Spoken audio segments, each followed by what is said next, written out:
And now we've gone from a near luxury brand, as we've seen with all of our cars, to it being an actual luxury brand. And so we bring out the luxury competitors. They're all really great cars, and they all basically have their own strengths and weaknesses, and we'd call it a four-way tie between all of them. That would be kind of cool, because at least they all have their own personalities. The car business isn't homogenizing.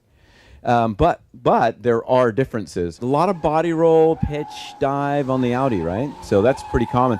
The Mercedes, they're actually really, really similar in the way they feel. Those two cars are the ones that will get oversteer in the slalom and then tend to understeer, slide the front tires everywhere else a lot. And that's, characteristics-wise, do you want a car that has sort of that Jekyll and Hyde demeanor to it, where if I do a lane change, that means the rear goes out. If I go into turn too fast, that means the front goes out. And, our car in those same situations, predictable, flat, confidence-inspiring, right? The Lexus. Slow. It is slow. And as you mentioned, engine-wise, it's the car that has the biggest engine. It has a 3.5-liter V6 in it, slowest accelerating car. It's also attached to a 6-speed automatic transmission, so that actually kind of handicaps it a little bit, doesn't it? But the car gets around the curves pretty good. Now, what is the Lexus compromise to get that handling? What are we giving up maybe on that car a little bit? We're about to show you. John? You see John's head? That's the angle. That's him in that car. That's it. So, okay, come on, John. Now try our car. I mean, there's a massive difference between the two cars.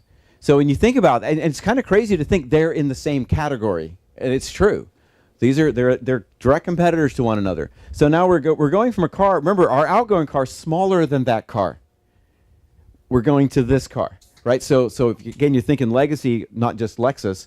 It's interesting to look at that. So we've got so much more room in the vehicle throughout the entire vehicle, trunk, rear seat, even the front seat legroom is greater in this car than the legacy car. So it's really cool to consider that. So we're about 200 pounds heavier than that Lexus because of the size difference between the cars. And yet, handling-wise, we're right there with it. It's actually faster around the course than the Lexus. Not only do we have the size, but we also somehow managed to get the handling. Now, maybe we threw it all away in the bumps. Actually, the cars are fairly similar through the bumps, aren't they? All of them. So what that proves to us is that we didn't throw away luxury to gain performance, because we already established we have the performance to drive the car around. So the very last piece of this puzzle is this relevant? It's safety.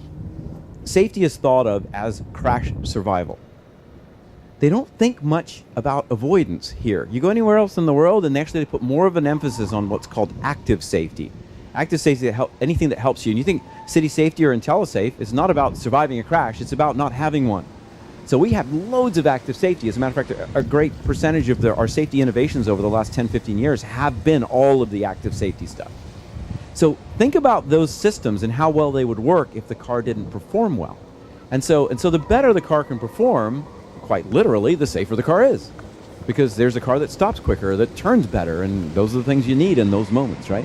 So that's something to think about with customers, and realize that maybe that disconnect does occur, and make sure they understand the connection, the absolute connection between a good performing car and a safe car.